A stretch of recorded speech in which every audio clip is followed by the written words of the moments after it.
This is Andrea, reporting from Apple Core News. In November 2013, large protests broke out in Kiev, the capital of Ukraine. Protests broke out because of President Yanukovych's decision to back out of a plan to sign a far-reaching agreement with the European Union. The protesters then took the streets in opposition to Yanukovych's decision to deepen Ukraine's ties with Russia. And now let's go to Independence Square, where we have Aaron on the scene. This crisis started in the month of November when Ukrainian President Viktor Yanukovych abandoned an agreement that was meant to close trade with the Ukrainian and European Union. Against popular demand, Yanukovych would rather have closer ties with Russia. The first raid of police against protesters occurred in November when over 100,000 rebels were attending a demonstration in Kiev. Police decided to use violent force to break up this demonstration. It wasn't until early December that Russian President Vladimir Putin offered Yanukovych an economic lifeline, causing an even greater uproar in Ukraine. Here's Bella with interviews about how the crisis has escalated further. I'm Bella Calentro reporting live from Apple Core News, and I'm here with Ivan, a Ukrainian protester. In January 2014, the government created legislation that banned tents and stages in public areas, and the use of masks and helmets was considered a crime. They also outlawed the slandering of government officials. How do you feel about the new legislation? I, along with the rest of Ukraine, am very angry and feel stepped on by our government. President Yanukovych put laws restricting our given rights, our freedom of speech, our freedom of assembly. Black Thursday was the fateful day that all these were put into practice. And then, 2 weeks later, with the power of Ukraine, we repeal these laws. After immense public pressure, the legislation had been banned after 2 weeks, and now there's more violence than ever. Should it have just been a good idea to keep the legislation? No. No, there's no way.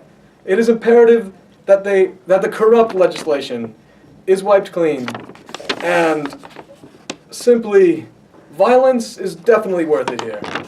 We have to do it. All right, thank you for your time. The crisis in Ukraine has started heating up here in February, where Ukraine's forces escalate attacks against protesters and the security fired on masses of anti-government demonstrators. Drastic escalation of the 3-month-old crisis left dozens dead, and this was Ukraine's most lethal day of violence in Soviet times. Enraged protesters paraded dozens of captured police officers through Kiev Central Square, and despite East and West diplomacy and negotiations, there was little sign that tensions were easing. I'm here back in the U.S. with Noah. As a person living in the United States, what do you think your country's next move should be? I don't see any reason for the U.S. to get involved with what's going on in Ukraine and Russia, because there's no reason to get our military involved with all the violence going on in other countries. So if you don't think the U.S. should use violence, what do you think Obama should do? Obama should try to make a treaty to help benefit all the countries involved with the situation. I'm here in the European Union with Robert. So as a person living here, what do you believe your next move should be? Our next move in the EU is just to wait. We're not trying to expand our own union militarily. This is an economic venture. So I believe we should wait, see how internationally this plays out. So you're not in strong belief that the Ukraine should side with you? We are in strong belief that the Ukraine should side with us economically and they should not side with Russia militarily or even become part of their country. But it is not our position to make sure of either option. That's fine. What are the advantages of Ukraine siding with the EU? For one, it would be wider economic value. It would cause more, they would have higher chances to make their country better. It would be more progressive instead of unprogressive like it would be if they joined Russia. I'm here in Crimea with Nazar, who is a pro-Russian. Why is Russia taking these steps militarily into Crimea?